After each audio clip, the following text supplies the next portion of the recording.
Hello, ma. Namimiss na kita.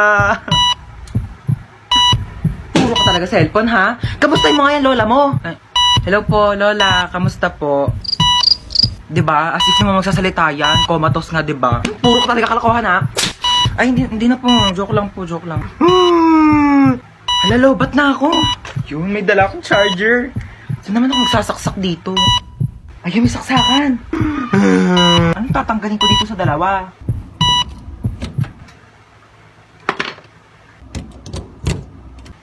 Ayun, nagcha-charge na siya. Mama! Lola! Anong ginawa mo? Tinanggal ko po to. Binunot mo to? Oxygen to ng lola mo. Oh my gosh! Puro ka talaga kalokohan, ha? Na full charge yung cellphone mo, na dead bat naman yung lola mo.